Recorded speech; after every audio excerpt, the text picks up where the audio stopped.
Number 5. This is going to go to the film that I think is, well, first off, it's still playing in the movie theaters as at this time, and it's doing very well at the box office. It's Avatar, and I think it's one of the most creative films I've seen in a while. Director James Cameron created a fictional culture of aliens called the Na'vi with their language, their rituals, their beliefs, and the special effects were among the best that I have seen in a while.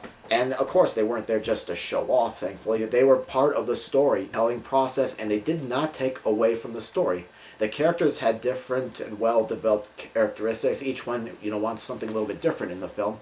And Avatar was not just another action film, either. The film had messages about our society, about the environment, and I think Avatar is a film that works very well on the big screen. I just am not really sure if it's going to translate well when it comes out on DVD and people watch it on the smaller screen. But Avatar was an exciting and fun moving-going experience for me. Number 5, Inglorious Basterds. Saw this one multiple times. I can't really say anything else good about it because I've said everything I could about it. I loved it. I think it's possibly Quentin Tarantino's masterpiece. I'm putting that above Pulp Fiction. I loved it in every single way. The World War II background was perfect.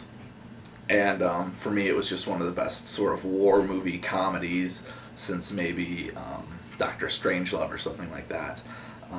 Frankly, if you haven't seen Inglorious Basterds, check it out. It's not everyone's cup of tea. My number 4 pick is also from early 2009. It is Watchmen, an adaptation of the graphic novel of the same name.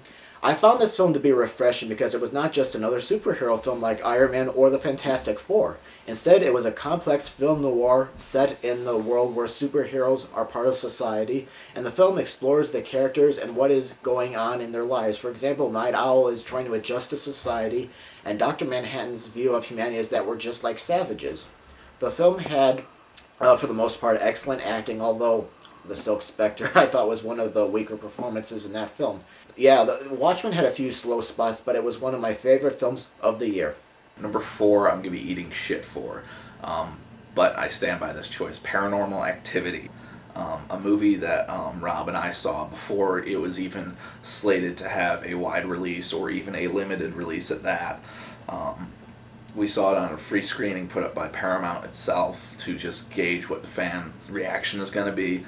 I love the film. I'd heard about the film. I read about it back in 2007. I've been following it ever since, and it lived up to all my expectations. To me, it shows the less money, the more creativity goes into a movie.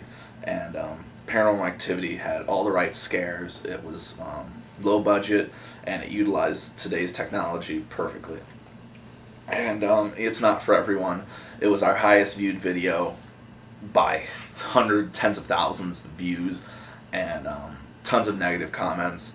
But the film is unique. It's a great piece of filmmaking, and I stand by my choices saying it's on the list. Number 3 for me is The Hurt Locker from director Catherine Bigelow. The film was different from some of the recent Iraq war films because it was not about the politics. It was a film shot in a documentary style about an army bomb squad unit.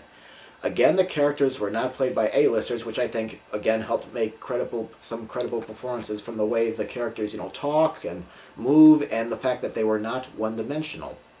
Now, the film had a lot of suspense and and it was not too violent, except for a few things here and there, and no message about whether the war was right or wrong being hammered over the audience's head. It was just about their missions. Number 3, I think Rob's number 3 was also The Hurt Locker, directed by Catherine Bigelow. Rob pretty much said everything I'm going to say about the film. It was just a great, straightforward action war movie. We haven't had one of those in a long time where it just sort of told an action story using the war as a setting. Didn't have to say any messages about it. We all know the Iraq War was kind of a bad play on the government's part, but The Hurt Locker manages to be entertaining, full of great cameos and great performances. I know it just won a Critics' Choice Award last night for Best Picture and Best Director, and that's just great. This movie's gonna rack up a pile of awards, and it's worth seeing. It was as suspenseful as like No Country for Old Men, and the action scenes were all terrifically done. When Brendan told me about seeing District 9, I had no idea what it was about or what I was in for. And in the end, I saw a science fiction film about aliens in South Africa with metaphors for many things, including immigration issues, capitalism, and the film goes deep into those issues without, pushing the views into the viewer's face. The main character of Wickus was not predictable. Sorry, the main character Wickus was not predictable, and he was very interesting to watch. And as a matter of fact, most of the characters I thought were like real people. They were not cardboard characters.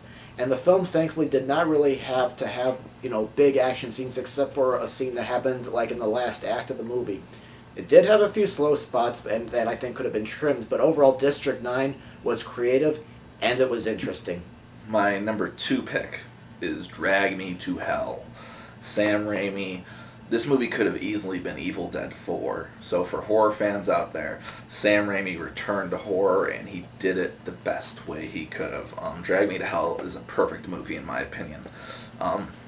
Judging by the comments I got on my video about it, not everyone thinks that, but whatever. Everyone's got their own opinion, but Drag Me to Hell was it was fun, it was scary, the music in it was terrific. And another mention is, I really hope Sam Raimi obviously still has the guts to be a great horror filmmaker, and Drag Me to Hell is going to be one of those horror cult classics that we're going to be looking back at 10 years from now. We're not going to be looking back at Haunting in Connecticut or Friday the 13th remake. We'll be looking back to movies like Drag Me to Hell. It was just a lot of fun. I saw it in a crowd of Sam Raimi fans. So, a lot of energy going around. And I even took a friend of mine who hates horror movies, and he loved it. So, to me, that's a great mark for a movie. It's without doubt one of my most memorable movies from 2009. We had a lot of creative little films in 2009, and at the top of my list is my favorite of them, and what I feel is the best of the year. Now, it is 500 Days of Summer. Now, I'll admit, I don't really go out and see romantic comedies much. I feel this genre has pretty much become predictable and contrived, but I think more movies from this genre should be more original, like this one. Yes, 500 Days deals with a relationship, but it's not just about one person trying to get the other. It deals with the relationship, its aftermath, and it does it in a realistic and relevant situation. Joseph Gordon-Levitt and Zooey Deschanel had the right chemistry and they felt like a real couple. Gordon-Levitt carried the film very well, I thought, and the use of the split screens was also one of the creative points for this film. Also, a plus was the running time. It was just right. I didn't feel like it was too slow or too quick. 500 Days was not only the best or the most relatable to me, it was also probably the most feel-good movie to me as well. My number 1 pick is one I have not talked about on this channel at all, and that is The Fantastic Mr. Fox. This was my number 1 pick of the movie. I enjoyed the hell out of this flick. I'm a big Wes Anderson fan, and this movie just had terrific music, terrific voice acting. The humor was great. It was the animation style was something we haven't seen in a very long time, and it was perfectly done. It looked great. It shows that you don't have to be a Pixar 3D type movie to be, for kids or animated or anything like that. The voice acting was great. George Clooney played Mr. Fox. George Clooney is proving himself to be one of the best actors of the past decade, and he's continuing doing more great roles, and this was just one of them. I look forward to whatever Wes Anderson is doing next, and Fantastic Mr. Fox unfortunately got a limited release, so I say find it when it comes out on DVD. You're gonna want to see this movie. It was enjoyable as hell. It was funny, and it was everything I would have wanted from it. The music in it was terrific, and the energy, the humor, the characters, and it had just a great message to it as well. And that's what a lot of the films on my top 10 list, they had something to say, and Fantastic Mr. Fox did as well, and that's my number 1 pick for 2009.